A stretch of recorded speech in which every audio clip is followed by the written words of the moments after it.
Donc cette exposition, elle complète un cycle dédié à la cosmétique.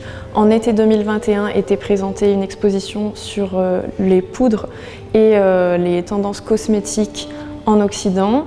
Ici, on présente une tradition du maquillage qui est plutôt en Orient. Cette exposition, elle est surtout née grâce aux généreux dons de Monsieur et Madame Leblanc qui ont fait donation de 270 pots à colle au musée. Cette collection, ils l'ont constituée tout au long de leur vie. Donc Monsieur Leblanc est un homme qui voyageait beaucoup en Asie, en Orient, dû à sa profession, mais également pour le loisir. Donc ils ont tout de suite montré un intérêt pour ces cultures. Ils ont aimé y passer du temps.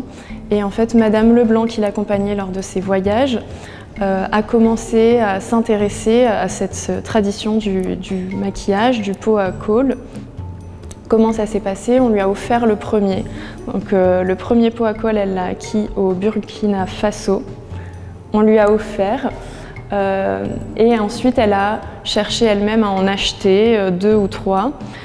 C'était une façon pour elle de s'intéresser à la culture, au pays qui était en train de l'accueillir et de sociabiliser aussi avec des personnes, voilà, de créer un échange.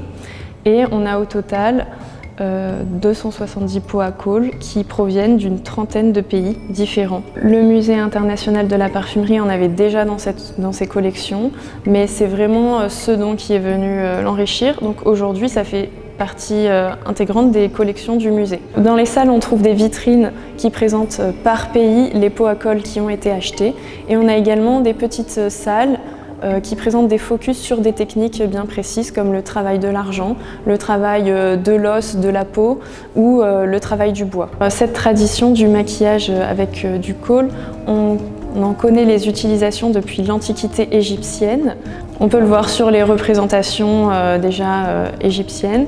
Ça a plusieurs usages, bien qu'on puisse penser que c'est purement esthétique.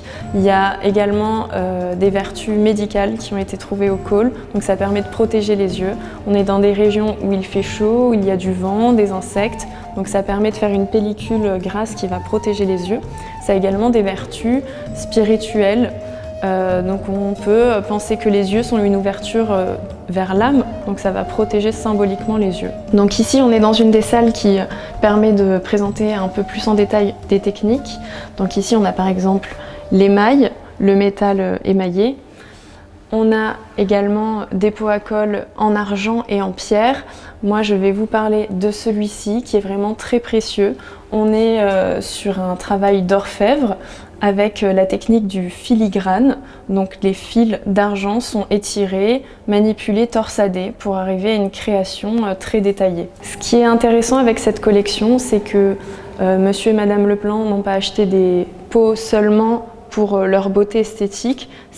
Les achats étaient vraiment faits au coup de cœur et donc on a des pots d'une variété très différente. Ça va être en bois, en argent, en os. Et donc ça reflète un artisanat très varié. Cette salle présente surtout les pots à colle faits à partir d'os ou de peau.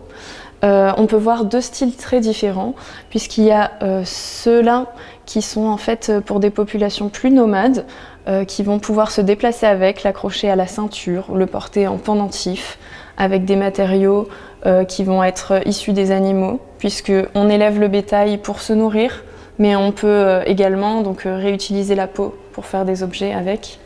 Et on a des pots qui vont être plus d'apparat. Ceux-là vont rester sur la commode de toilette. Celui-ci est en plus très riche puisqu'il est fait en os de chameau qui s'apparente à l'ivoire et qui est en fait un nécessaire à colle puisqu'on a le miroir, le miroued qui est le bâton d'application.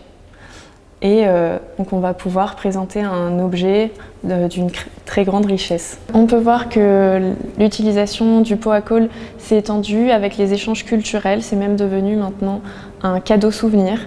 On a des pots à colle qui vont représenter les pays où on est allé, et on a également celui-ci qui est assez original, où on voit la Mecque représentée. Donc le plus grand tourisme religieux qu'on connaît, c'est d'aller faire un voyage à la Mecque. L'utilisation du col se fait bien pour les hommes et les femmes depuis l'Antiquité. Aujourd'hui, les hommes vont garder une utilisation plutôt pour tout ce qui est cérémonie. C'est vrai que les femmes le mettent plus pour un côté esthétique. On sait que les femmes portent plus de col. Ça va correspondre aujourd'hui à l'eyeliner, au mascara. C'est également une culture qui s'est exportée, qu'on va retrouver même en Occident. Le col, qui signifie en arabe se farder les yeux, il n'en existe pas une recette, mais une multitude selon de la zone géographique de laquelle on vient. Ça va dépendre des matières qu'on a autour de soi, principalement des matières végétales ou minérales. Depuis l'Antiquité, on utilise des matières minérales ou végétales qu'on va broyer, mélanger à des eaux pour obtenir une pâte.